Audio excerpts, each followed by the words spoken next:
प्यारे बच्चों, आज हम लर्निंग आउटकम्स आधारित लर्निंग गैप सामग्री अर्थात ब्रिज कोर्स में कक्षा 8वीं विषय विज्ञान अध्याय 14 विद्युत धारा और उसके प्रभाव पढ़ेंगे। इसके लर्निंग आउटकम्स हैं S706 और S702। विद्युत अवयव, विद्युत सेल, विद्युत बल्ब, स्विच जिसे हम कुंजी भी कहते हैं या बटन भी कहते हैं, बैटरी, अमीटर, वोल्टामीटर, संयोजी तार का उपयोग विद्युत परिपथ को पूर्ण करने में है, उन्हें हम विद्युत अवयव कहते हैं।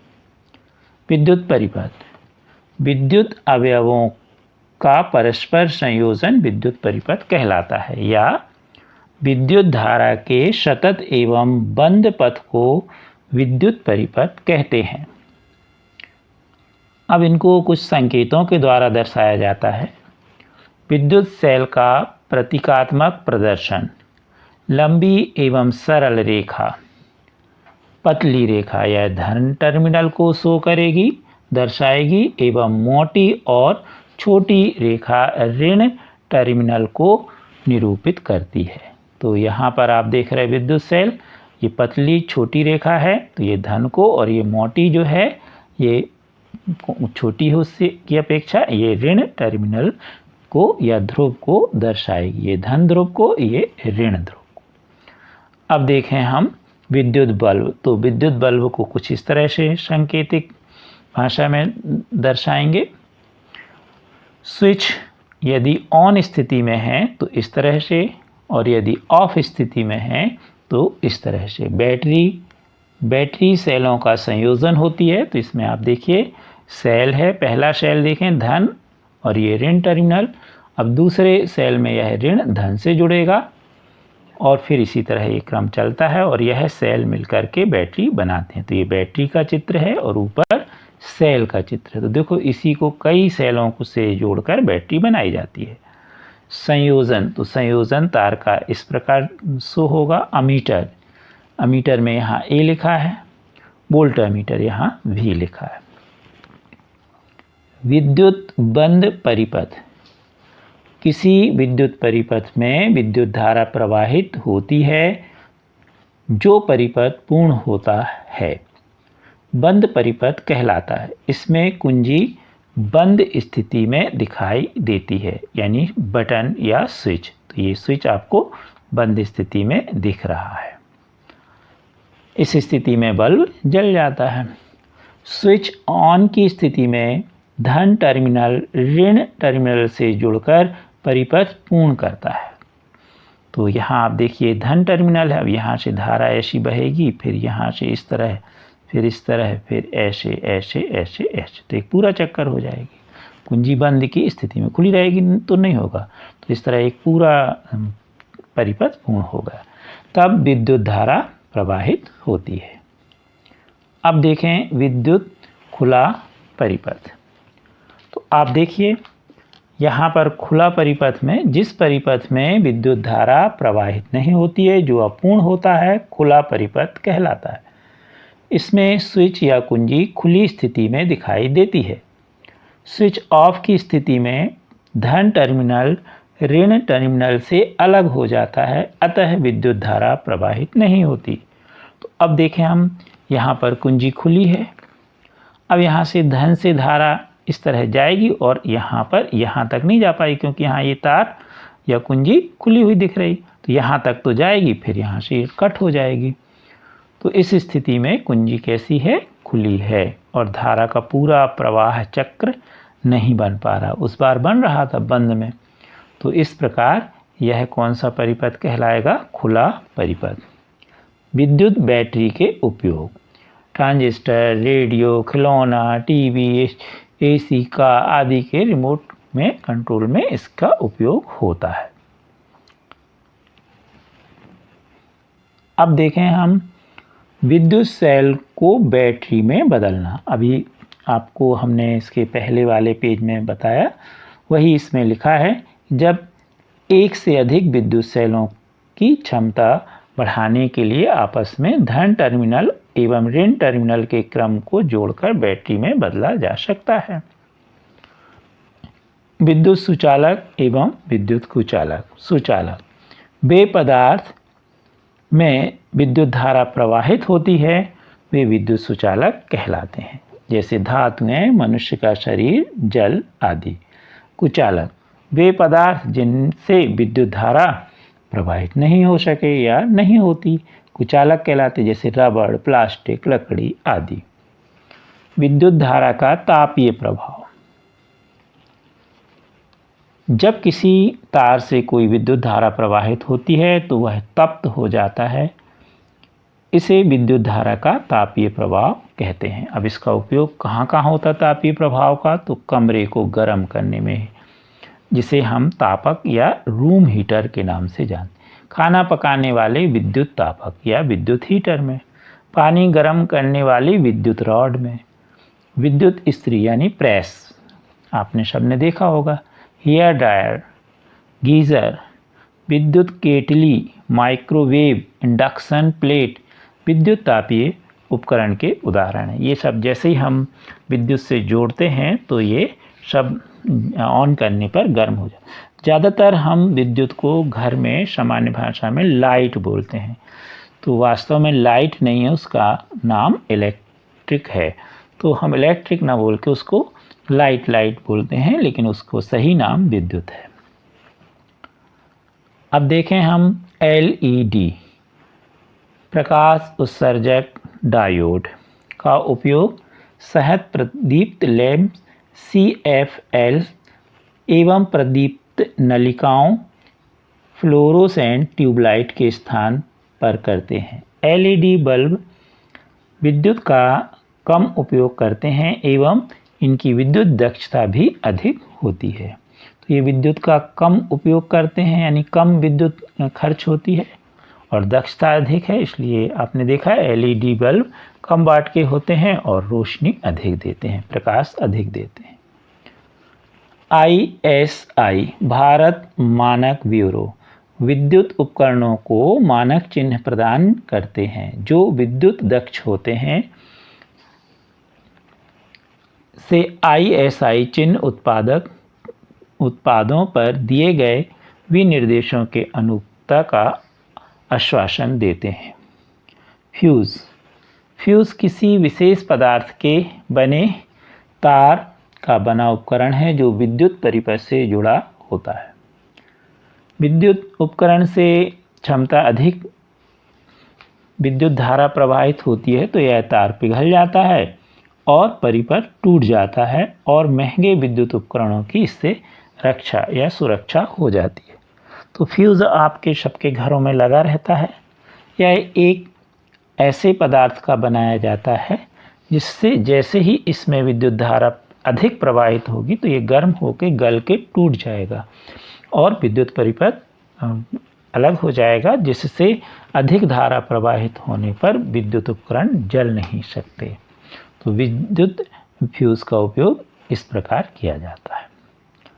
अब MCB आपके सभी के घर में लगी रहती है, जिसे लघु परिपथ विच्छेदक कहते हैं।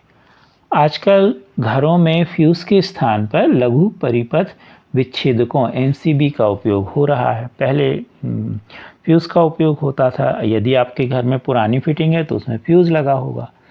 विद्युत परिपथ में विद्युत धारा सुरक्षा सीमा से अधिक होने पर स्विच स्वयं ही ऑफ हो जाता है, यानी वो MCB का स्विच ऑफ हो जाएगा एवं पुनः ऑन करने पर परिपथ पुनः पूरा हो जाता है एवं उपकरण। लघुपथन या शॉर्ट सर्किट विद्युत परिपथ में क्षमता से अधिक विद्युत धारा प्रभाव से या तारों के परस्पर सीधे संपर्क में आने से, तारों के टूट फूट या विद्युत रोधन हटने से, एक से अधिक उपकरणों को एक सॉकेट से जोड़ने से फ्यूज़ का तार जलकर नष्ट हो जाता है एवं विद्युत परिपथ खुल जाता है। इसे लघुपथन या शॉर्ट सर्किट कहते हैं। इससे घरों एवं आसपास के क्षेत्रों में आग लग जाती है। तो इसमें आप देख रहे हैं कि यदि विद्युत परिपथ में क्षमता से अधिक विद्युत धारा प्रवाह हो या तार आपस में संपर्क में आ जाएं या तार के ऊपर जो प्लास्टिक का कवर रहता है वह चूहे काट दें या टूट फूट हो जाए और वो तार आपस में जुड़ जाएं, या एक ही सॉकेट से बहुत सारे विद्युत उपकरण जोड़ दें तो फ्यूज तार उस समय जलकर नष्ट हो जाता है, विद्युत परिपथ खुल जाता है, एक चिंगारी निकलती है, शॉर्ट सर्किट की स्थिति बनती है और घर या आसपास के क्षेत्रों में आग लग सकती है। इसलिए ऐसा नहीं करना चाहिए और समय समय पर विद्युत तारों की देखरेख करते रहना चाहिए। विद्युत धारा का चुंबकीय प्रभाव। किसी सुचालक तार से विद्युत धारा प्रवाहित होती है तो वह चुंबक की भांति व्यवहार करने लगता है। इसे विद्युत धारा का चुंबकीय प्रभाव कहते हैं। जब विद्युत धारा प्रवाहित करना बंद कर दें तो वस्तु चुंबकीय प्रभाव बंद कर देती है। यहाँ पर एक चित्र बना है, इसमें एक कील है, इसमें विद्युत तार लिपटा है और बैटरी के द्वारा इसमें विद्युत धारा प्रवाह की जा रही है। तो ये जो कील है इसमें चुंबक के गुण आ जाएंगे, यानी चुंबक बन जाएगा अस्थायी, और इसके यदि आसपास हम लोहे की कीलें या पिनें डाल दें तो वह इससे चिपक जाएंगे। और जैसे ही हम स्विच ऑफ कर दें, यदि हम खुला परिपथ कर दें, इस कुंजी को खुला स्थिति में कर दें तो इसमें चुंबक के गुण, क्योंकि विद्युत धारा प्रवाह बंद हो जाएगा तो चुंबक के गुण समाप्त हो जाएंगे और फिर यह कीलें जो इससे चिपकी हुई हैं वह दूर हो जाएंगी और इसका चुंबकत्व प्रभाव बंद हो जाएगा। इस पर आधारित विद्युत घंटी बनाई जाती है। विद्युत धारा प्रवाहित करने पर विद्युत कुंडली चुंबक की भांति व्यवहार करती है। जब विद्युत धारा का प्रभाव समाप्त हो जाता है तो कुंडली का चुंबकत्व भी समाप्त हो जाता है। इस प्रकार विद्युत प्रभाव से बने चुंबक विद्युत चुंबक कहलाते हैं। तो अभी जो आपने देखा ऊपर चित्र में, इस कील में ये जो तार लिपटा है इसे हम कुंडली के रूप में कहते हैं भौतिकी की भाषा में। अब देखेंगे हम अभ्यास व सीटेक। विद्युत चालक एवं विद्युत रोधी पदार्थों को उदाहरण सहित स्पष्ट कीजिए। आप अध्याय देख चुके, समझ चुके, उसी पर आधारित अब हम प्रश्नोत्तर देखेंगे। विद्युत चालक वे पदार्थ जिनमें विद्युत धारा प्रवाहित होती है विद्युत चालक कहलाते हैं, जैसे धातुएं, मानव शरीर, जल आदि। विद्युत रोधी वे पदार्थ जिनमें विद्युत धारा प्रवाहित नहीं होती विद्युत रोधी कहलाते हैं या कुचालक भी कहलाते हैं, जैसे लकड़ी, प्लास्टिक आदि। प्रश्न दूसरा, विद्युत आवेश से क्या आशय है? इनकी सहायता से विद्युत परिपथ को परिभाषित कीजिए। यह है, इसमें विद्युत आवेश की परिभाषा आपके अध्याय में नहीं लिखी, अब आप समझ लीजिए।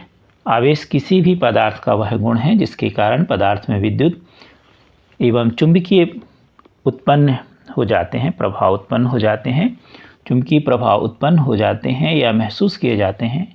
किसी भी वस्तु में इलेक्ट्रॉन की अधिकता या कमी होना आवेश को प्रदर्शित करता है।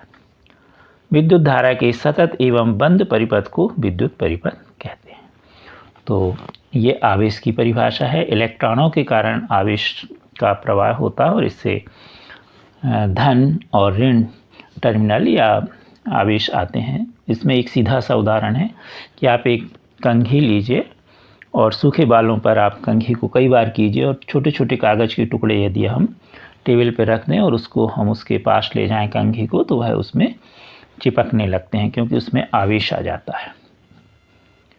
अब देखते हैं हम प्रश्न तीसरा, विद्युत सेल में कितने टर्मिनल होते हैं और यह प्रतीकात्मक रूप से कैसे प्रदर्शित करते हैं? तो विद्युत सेल में 2 टर्मिनल होते हैं। आपके पास सेल होगा, उसमें आप देख सकते हैं धनात्मक, जिसे हम धन लिख के VE लिख देते, इसको पॉजिटिव पढ़ते हैं, और ऋणात्मक ऋण लिख के VE लगाते हैं। प्रश्न चौथा, अपने आसपास उपयोग किए जाने वाले उपकरणों की सूची बनाइए जो विद्युत सेल से चलते हैं।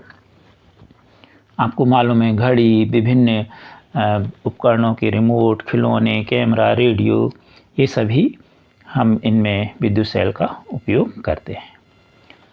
प्रश्न 5वां, विद्युत सेल को विद्युत कैसे प्राप्त होती है? तो विद्युत सेल को विद्युत धारा से प्राप्त होती है या उसमें रासायनिक रूप में एकत्रित रहती है, वह विद्युत रूप में प्रवाहित होने लगती है। तो रासायनिक ऊर्जा विद्युत ऊर्जा में बदल जाती है। प्रश्न 6वां, विद्युत सेल का विद्युत बैटरी की तरह उपयोग करने के लिए कौन सी युक्ति उपयोग में लाई जाती है?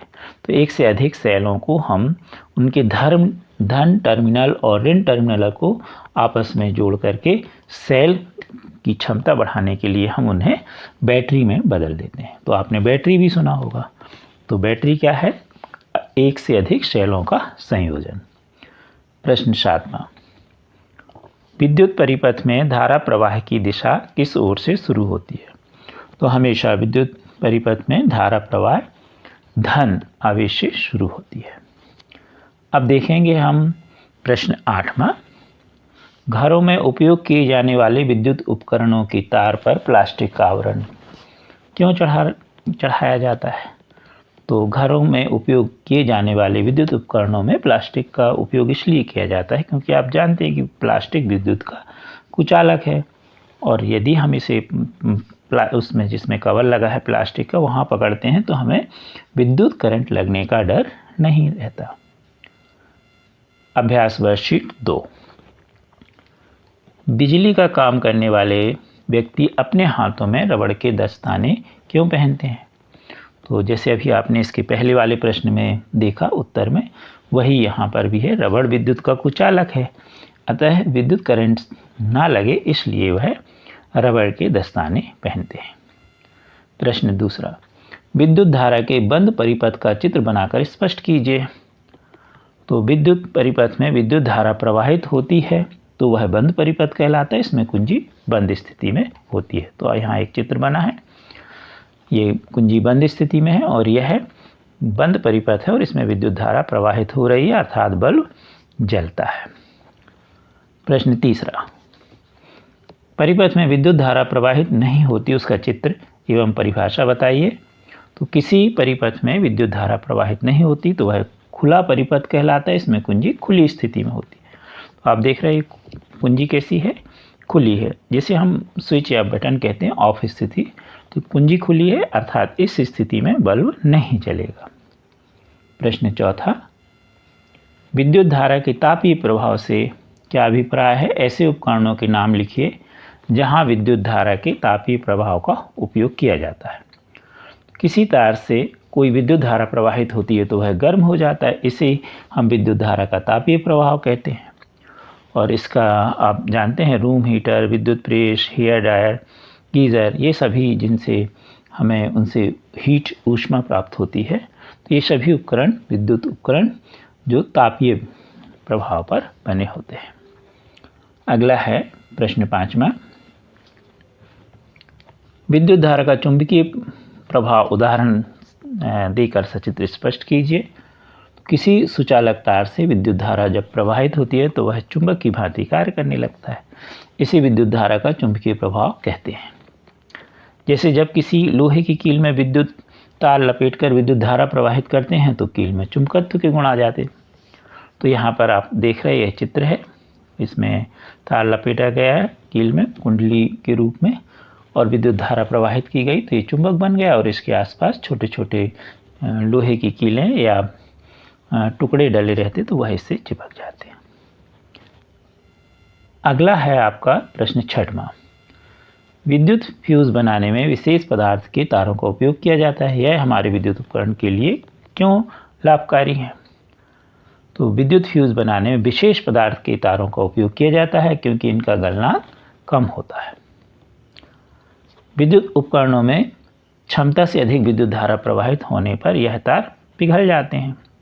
बहुत सारे आपने कारण भी देखे कि कैसे स्थिति में यह तार पिघल जाता है। यह परिपथ टूट जाता है और महंगे और विद्युत उपकरण की क्या हो जाती है? सुरक्षा, नहीं तो फिर वो जल जाएंगे, नष्ट हो जाएंगे। प्रश्न 7वां, लघुपथन या शॉर्ट सर्किट को समझाइए। तो जब विद्युत परिपथ में क्षमता से अधिक विद्युत धारा प्रवाहित होती है या तारों के परस्पर संपर्क में आ जाने से फ्यूज तार जलकर नष्ट हो जाता है, जिसे लघुपथन या शॉर्ट सर्किट कहते हैं। इससे घरों या आसपास के क्षेत्रों में आग लगने का खतरा रहता है। प्रश्न 8वां, दर्शाए गए विद्युत परिपथ में यदि बल्ब का तंतु टूट जाए तो बल्ब दीप्त होगा या नहीं? कारण सहित बताइए। इसमें चित्र नहीं बना है। तो इसमें वास्तव में बंद परिपथ है और बल्ब जल रहा है। तो बल्ब का तंतु यदि टूट जाएगा तो खुला परिपथ हो जाएगा और उस स्थिति में बल्ब दीप्त नहीं होगा क्योंकि विद्युत धारा प्रवाहित बंद हो गई। अब देखें हम प्रश्न 8वां। घरों में एलईडी बल्ब का उपयोग करना क्यों समझदारी है? स्पष्ट कीजिए। एलईडी बल्ब विद्युत का कम उपयोग करते हैं, यानी कम विद्युत खर्च होती है और इनकी दक्षता भी अधिक होती है, अर्थात ये कम वाट के होते हैं और हमें प्रकाश लाइट भी अधिक देते हैं। अगला प्रश्न 9वां। निम्न के पूर्ण नाम लिखिए। ISI भारत मानक ब्यूरो, LED प्रकाश उत्सर्जक डायोड, MCB लघु परिपथ विच्छेदक। अब यहाँ एक प्रोजेक्ट कार्य दिया है, टेबल दी गई है। एक समान दूरी तय करने पर निम्नलिखित यातायात के साधनों द्वारा ऊर्जा की खपत, ऊर्जा पर होने वाले व्यय एवं इनसे उत्पन्न होने वाले गैस के उत्सर्जन का विश्लेषण दिया है। दूरी किलोमीटर में सबके लिए 120, 120, 120, 120 है और उपकरण है electronic car, petrol car, diesel car और CNG कार। 4 प्रकार की कारें हैं, अलग अलग ईंधन से जल रही हैं। अनुमानित ऊर्जा दी गई है किलोग्राम प्रति यूनिट या लीटर में। इलेक्ट्रॉनिक के लिए 12 यूनिट, पेट्रोल के लिए 10 लीटर, डीजल के लिए 9 लीटर और CNG के लिए 8 किलोग्राम। लागत रुपये प्रति यूनिट या लीटर में 7 रुपये, 95, 85, 60 कुल लागत रुपये में।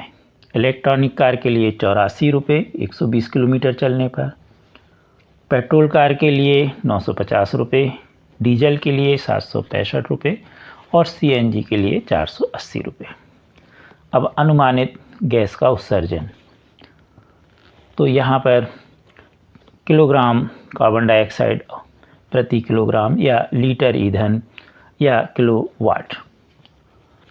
तो यहाँ पर देखें इलेक्ट्रॉनिक कार कम कार्बन डाइऑक्साइड उत्सर्जित कर रही है, प्रदूषण कर रही 1, पेट्रोल कार में 3, डीजल में 4 और CNG में 2। अब इस पर टेबल पर आधारित हम प्रश्न देखें। पहला प्रश्न, सबसे अधिक और कम लागत वाली यात्रा किस यातायात साधन से होगी? तो सबसे कम देखें हम, तो सबसे कम लागत शब्द में देखें सबसे कम है इलेक्ट्रॉनिक और सबसे ज़्यादा किस में है? पेट्रोल।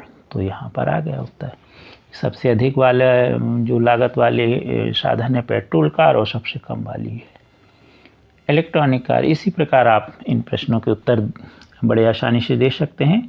सबसे कम और सबसे अधिक गैस उत्सर्जन वाले, तो सबसे कम गैस उत्सर्जन वाले में होगा इलेक्ट्रॉनिक जिसका 1 है और सबसे अधिक में है डीजल क्योंकि उसमें 4 लिखा है। वायु प्रदूषण को कम करने के लिए आप क्या उपाय करेंगे? तो हम अधिक से अधिक CNG, LPG गैस जैसे कम ऊर्जा व्यय करने वाले साधनों का उपयोग करेंगे। वाहन में से हम ईंधन से निकलने वाले धुओं पर नियंत्रण करेंगे। इलेक्ट्रॉनिक वाहनों का हम अधिक से अधिक उपयोग करेंगे। वाहनों की हम समय समय पर सर्विसिंग कराते रहना चाहिए। तो ये सब आप इस तरह के प्रश्नों के उत्तर लिख सकते हैं। अगला प्रश्न है, उपयुक्त में से पर्यावरण में वायु प्रदूषण आधारित समस्या किस यातायात के साधन द्वारा हो रही है? इसे आरोही क्रम में, तो सबसे कम किस में है? इलेक्ट्रॉनिक में, फिर उसके बाद CNG में, फिर उसके बाद पेट्रोल में और सबसे ज़्यादा डीजल में। तो ये बढ़ते क्रम में लिख दिया गया। उपयुक्त में से कौन सा यातायात का साधन पर्यावरण हितैषी है? तो आप देख रहे हैं इलेक्ट्रॉनिक कार। प्रश्न 6वां, क्या जनसंख्या वृद्धि भी वायु प्रदूषण का कारण है? अपने विचार व्यक्त कीजिए। हाँ, जनसंख्या वृद्धि भी वायु प्रदूषण का कारण है क्योंकि जनसंख्या वृद्धि के कारण यातायात साधनों की संख्या बढ़ रही है जिससे प्रदूषण, वायु प्रदूषण बढ़ रहा है। वाहन बढ़े तो वायु प्रदूषण भी। अब इसके बाद इसमें आप अपने माता पिता या बड़े भाई बहन की सहायता से पिछले साल के सौर ऊर्जा बिलों को इकट्ठा करके माहवार बिलों के आंकड़ों की तालिका में भरें और विश्लेषण करें। तो ये आप के यहाँ जो बिल आते हैं बिजली के, उससे देख करके आप भरें और विश्लेषण करें। संभावित हम आपको इसके उत्तर बता रहे, आपको इसी प्रकार के बिल में उत्तर मिलेंगे। पहला प्रश्न है, किसी माह में ऊर्जा बिल भार ज़्यादा वाले हैं तथा किस महीने में ऊर्जा बिल भार वाले कम हैं। तो सबसे ज़्यादा बिल आप देखेंगे मई जून में आएगा, तो अधिक ऊर्जा बिल रहेगा, और दिसंबर जनवरी ठंड के समय कम ऊर्जा बिल रहेगा, अर्थात आपके बिजली का बिल कम आता है। प्रश्न दूसरा, क्या पता लगाने की कोशिश करेंगे कि जिन महीनों में ऊर्जा बिल अधिक आया है उसका कारण क्या है। तो मई जून में अधिक बिल आया क्योंकि गर्मी अधिक रहती है, जिसके कारण विद्युत उपकरण कूलर, एसी, पंखे आदि हम बहुत अधिक उपयोग में लाते हैं, जिससे विद्युत ऊर्जा अधिक व्यय होती है और विद्युत बिल भी हमारा अधिक आता है। प्रश्न तीसरा, विभिन्न तरीकों से पता लगाएं कि ऊर्जा बिल भार की लागत को आप कैसे कम कर सकते हैं। तो इसमें हम विद्युत उपकरणों का कम से कम उपयोग करें, विद्युत उपकरण उचित उपयोग करें। जैसे मान लीजिए आप किसी कमरे में हैं और पंखा चल रहा है, तो आप जब उस कमरे से जाएं, कोई ना रहे, तो आप विद्युत जो पंखा चल रहा है उसका बल्ब है, पंखा है, इसका स्विच ऑफ कर दें, अर्थात बंद कर दें। इस प्रकार भी विद्युत बचत की जा सकती है, यानी उचित उपयोग करें। प्रश्न चौथा, विद्युत ऊर्जा प्राप्त करने के लिए अन्य स्रोतों के नाम लिखिए। यानी विद्युत कहाँ कहाँ से प्राप्त होती है। तो नाभिकीय ऊर्जा से, सौर ऊर्जा से, जल विद्युत से, तापीय ऊर्जा से, इन सब के द्वारा विद्युत उत्पन्न की जाती है। अगला प्रश्न है, ऊर्जा खपत कम करने के लिए आप सामान्य बल्ब का प्रयोग करेंगे या एलईडी बल्ब का। अपने विचार व्यक्त कीजिए। तो ऊर्जा खपत कम करने के लिए हम एलईडी बल्ब का उपयोग करेंगे, क्योंकि यह कम विद्युत उपयोग करता है, कम बिजली खाता है और इसकी विद्युत दक्षता अधिक होती है। तो बिजली का बिल कम आएगा और हमें अधिक ऊर्जा प्रकाश ऊर्जा प्राप्त होती है। अगला है, ऊर्जा बचत के उपायों को दर्शाते हुए पोस्टर बनाइए। तो आप विभिन्न प्रकार के पोस्टर बनाइए और जो आप बनाएं वो यहाँ पेस्ट कर दें। अगला है आपका प्रश्न, क्या आप जागरूक हैं। आप अपने हिसाब से हाँ ना में उत्तर दें। क्या आप किसी खाली जगह या अपने घर में, स्कूल में इस्तेमाल होने पर चलते विद्युत उपकरणों को बंद करते हैं। तो हाँ, हम जब कक्षा से छुट्टी होने पर बाहर निकलते हैं तो पंखा बंद कर देते हैं, बल्ब जल रहा है यदि तो बंद कर देते हैं। क्या आप कम दूरी की यात्रा करने के लिए साइकिल या पैदल यात्रा का विकल्प इस्तेमाल करते हैं। तो हाँ। क्या आप नए बिजली के उपकरण खरीदने से पहले उसका ऊर्जा दक्षता का लेवल चेक करते हैं। हाँ। क्या आपके घर में दिन के समय ट्यूबलाइट या बल्ब की रोशनी की जगह दिन के उजाले यानी सूर्य के प्रकाश का उपयोग किया जाता है। हाँ। क्या आपके घर में गैस बर्नर पर बर्तन के ऊपर ढक्कन रखकर भोजन पकाया जाता है। हाँ। आपके घर सौर पैनल या सौर कुकर का उपयोग किया जाता है, यदि है तो हाँ लिखें, नहीं है तो नहीं लिखें। आप भोजन को पकाने से पूर्व आवश्यक सभी सामग्री को पहले से इकट्ठा कर लेते हैं। तो हाँ, माँ कर लेती हैं, आपने देखा होगा आपकी। क्या आप भोजन को ठंडा होने के उपरांत फ्रिज में रखते हैं। हाँ। अगर गर्म रखेंगे तो फ्रिज ज़्यादा विद्युत ऊर्जा खाएगा। क्या आप अपने फ्रिज को बहुत ज़्यादा ठंडे मोड पे सेट करके रखते। तो नहीं। क्या आपके घर में पानी गर्म करने के लिए इमल्शन रॉड का उपयोग होता है, यदि होता है तो हाँ लिखिए, नहीं तो नहीं। क्या आपके घर में भोजन पकाने हेतु विद्युत हीटर का उपयोग होता है, यदि है तो हाँ, नहीं तो नहीं। क्या आप हर वर्ष अपने जन्मदिन पर एक पेड़ लगाते हैं, यदि लगाते हैं तो हाँ लिखिए, नहीं तो नहीं।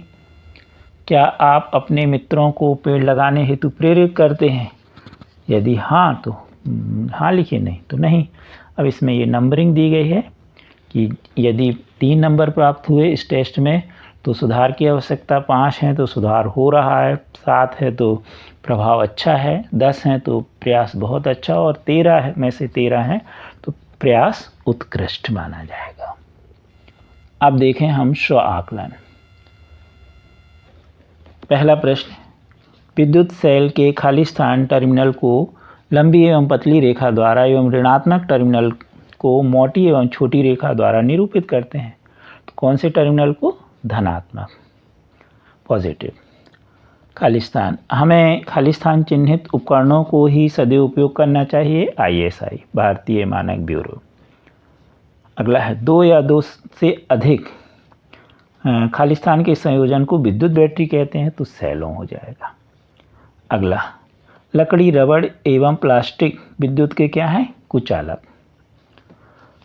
अगला, विद्युत परिपथ में स्विच ऑन की अवस्था में विद्युत धारा प्रवाहित होती है, तो विद्युत धारा आ जाएगा। अगला है सही गलत। विद्युत धारा का प्रभाव धनात्मक टर्मिनल से ऋणात्मक टर्मिनल की ओर होता है, तो ये सही है, धन से ऋण की दिशा में होता है। अगला, स्विच ऑन की स्थिति में अधिक समय तक सेलों को रखने पर सेल अतिशीघ्र दुर्बल हो सकते हैं, सत्य है। यदि किसी बल्ब का तंतु टूट जाए तो भी वह विद्युत बल्ब दीप्त होता रहता है, गलत है, असत्य है। LED बल्ब प्रकाश उत्पन्न करते हैं, सत्य है। विद्युत फ्यूज विद्युत उपकरणों की दुर्घटना से रक्षा करते हैं, सत्य है। सही जोड़ी बनाइए। विद्युत अवयव, विद्युत अवयव को मिलाने से विद्युत परिपथ बनता है। विद्युत घंटी विद्युत चुंबकीय प्रभाव का उदाहरण है। विद्युत सुचालक, अशुद्ध जल, मानव शरीर, धातुएं, ग्रेफाइट, ये सब विद्युत सुचालक हैं। विद्युत बल्ब, एडिसन ने इसका आविष्कार किया। विद्युत सेल में 2 टर्मिनल होते हैं, धनात्मक और ऋणात्मक। अगला प्रश्न है, हमें अपने घरों से एक ही सॉकेट में एक से अधिक उपकरणों को लगातार उपयोग क्यों नहीं करना चाहिए? क्योंकि इसमें शॉर्ट सर्किट, लघुपतन होने की संभावना रहती है, जिससे आग लग सकती है। अगला प्रश्न, इसमें चित्र 14.23, तो यानी दूसरा चित्र बना है जो, उसमें आप देख रहे हैं खुला परिपथ है, कुंजी खुली अवस्था में है। तो इसमें लिखा है कि बल्ब दीप्त नहीं हो रहा, आप इसका कारण बताइए और इस परिपथ में आवश्यक परिवर्तन कीजिए। तो इसमें क्यों नहीं? क्योंकि यहाँ पर देखो आप, कुंजी खुली है तो परिपथ पूर्ण नहीं हो पाएगा। जैसे यहाँ से विद्युत धारा चली और यहाँ पर रुक जाएगी, क्योंकि आगे नहीं बढ़ पाएगी इस तरह। तो उपयुक्त परिपथ में बल्ब दीप्त नहीं हो रहा, क्यों? क्योंकि कुंजी खुली स्थिति में है। यदि कुंजी बंद कर दी जाए तो बल्ब जल जाएगा। अब नीचे आप देखिए, कुंजी को बंद कर दिया गया तो बल्ब जल जाएगा। इस प्रकार यहाँ से विद्युत धारा चलेगी इस तरह, तो एक पूरा परिपथ हो जाएगा। आप हमारे चैनल को शेयर, सब्सक्राइब अवश्य कीजिए। Thank you.